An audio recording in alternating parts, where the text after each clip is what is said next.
Okay, so Connor here from CW's Tech Reviews with some work from home tips for you. Now, this whole COVID-19 thing has really upset everyone's processes and routines and everything. So one of the things that got shaken up a lot is your work environment. And if you're lucky enough to still have a job, like I am, then you probably are working from home. And if you are, here's some tips on how to set up your work from home station and hopefully make that transition a little bit easier for you. So without further ado, let's get stuck into the video. Let's go. So one of the main things you're going to be doing when you're working from home, you're going to have a laptop, probably a spare monitor, then you're going to be doing video calls, so you're going to need some lighting, a pair of headphones, and maybe a microphone. Now, none of this is necessary. You will be able to get by with just a laptop, but all these things can make the experience better for you and the other people in video calls. And for me, I like that lighting to be good, and I like that sound to be better. So I know I'm not a pro when it comes to sound, and I know I'm not a pro when it comes to lighting, but I have got some basic tips for you as well for those video hookups. Now, one of the first things I want to show you just quickly is my work setup. So I do have here, have a look here. I've got a laptop and a monitor. And for me, that's important. So most workplaces are going to dish out a laptop and send you home to work. And that's fine if they do. But if you do happen to have a spare monitor sitting around at home, then I suggest you use it.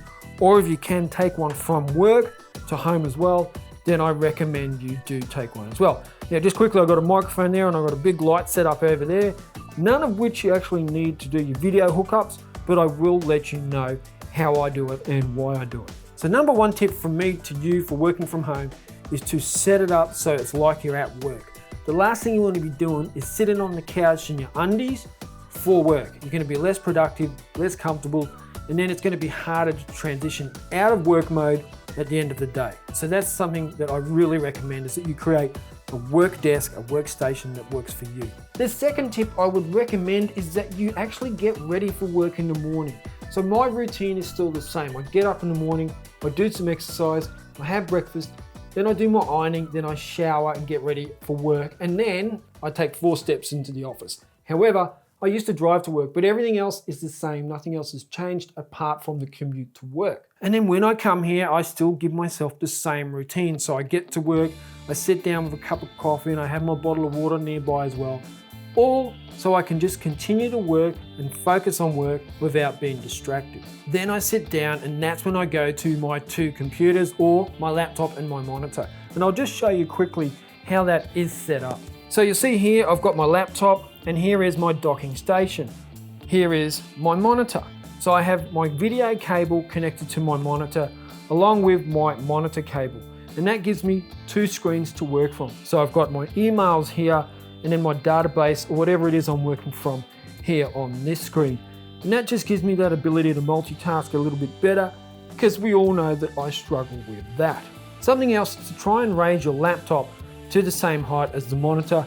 You want them to be as close as you can to each other without making it dangerous or making it possible for your laptop to fall over. So do consider that. And you can do this with a desktop workstation as well. It doesn't have to be a tablet or a laptop and a docking station. And to make it all a bit safer and a bit tidier, I recommend that you tie up your cables like this. You just want to keep it nice and neat, and you don't want to cause any trip hazards at home either. So if this is just a bit of Velcro, as you can see, if you can work that out, that's fine. Even cable ties and stuff like that will work fine as well. And this is my little work setup. This is where I come, this is my office. Over here is where I do my YouTube videos late at night, away from my work setup. Over here is the kids area. No kids in here during the daytime. No TV, no PlayStation, no nothing, because during the workday, this is my workstation. Now, just on that, I am lucky enough to be able to have my wife. She's at home as well. She's doing homeschooling while we're going through this crisis. So I recommend, if you can, keep it separate if you can't. But if your kids are in the same room as you, well, that's fine too. You just got to put up with that. But it is better if you can separate work and family and all that sort of thing. Hard, but it's better. Now, I do put a couple of things around the place just to make it better for me as well. So for me, I actually put my work name there, the company name. So it just sort of makes me think, yep, I'm going to work, this is my job. this is what I'm here for. But I put work from home here just for the purpose of this video. Then I have some other personal things around just to give me a little bit more comfortability about, you know, being at work, but not being completely sterile, having a bit of my own character in there as well. Now, one of the main things people are doing when they're working at home is having video conferencing or video hookups with their colleagues. Now, sometimes it's happening in teams and other times it's just happening in individuals. Maybe there's sales calls going on. So video hookups and video conferencing is happening an awful lot. So you do want to make sure you look as good as you can and have the best setup you can. Now, you don't have to break the bank to do this. This is quite simple. And I'll just show you. How many of you have seen someone on a video conference and they're pretty much dark? You cannot see them for the life of them. They're in the dark and it doesn't look very good. So here's my number one tips for lighting when you're doing video conferencing. Now, the first tip is have your camera between you and your light source. Okay, just your camera has to be between you and your light. Make that your rule and you'll do pretty well. And I'll just give you an example. Right now, I'm between the camera and the light. I want the camera where I am. And let's just have a look. And how different is that? I haven't changed any settings on the camera. All I've done is place the light in the right place. There's the light behind me.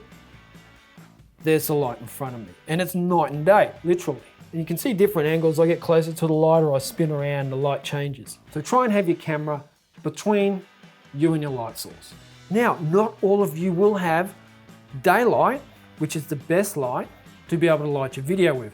And why is daylight the best light? Because it's free and it's very bright and you can use, look, that's costing me nothing. So it's definitely the best light you can use. However, some of you might not have that. Let's just pretend that there's a wall there and I don't have any light. And all of a sudden, it doesn't look real flash.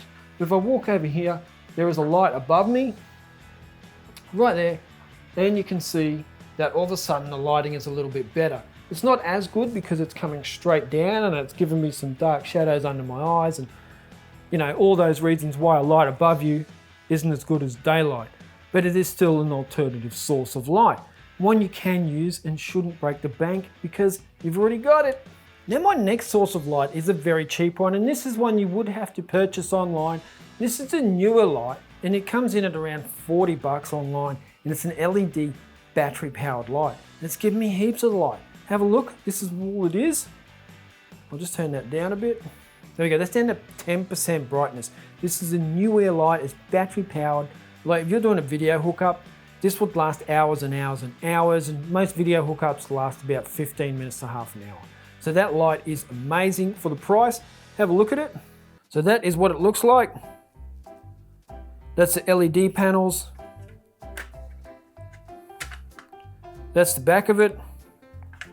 There's your on-off button. It goes up and down. That's that's 10% brightness, and it goes right up to 100. 100 is way too bright for just like a basic video source, but it does the job for many other things rather than just video conferencing. So that is the light that I have been using. I think it's great. It's definitely going to be more than enough for video conferencing.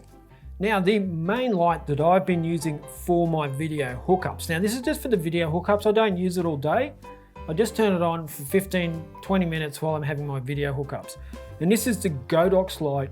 It's the Godox SL60W. I'll just quickly show you. Godox SL60W. That's the sort of light that it puts out there. And you can see that it lights my face up perfectly. Beautiful, what a supermodel. And that is what I use for my video hookup. So I'm only using the camera on the laptop, but I'm getting nice light out of here. I don't have to rely on the sunlight or the dodgy light up there in the ceiling. I'm getting really good light coming out of here. Now that one's probably a little bit too bright. That's at 46% brightness. There'll be links down below to this light as well. Look, if you're into video work, then I recommend you get one of these, but if it's just for video conferencing, you don't need this. This is overkill, but it's what I'm using and I'm sharing it with you. Now, my next tip, you want people on the video hookup to be able to hear you, and you want to be able to hear them as well. So this is my little setup here.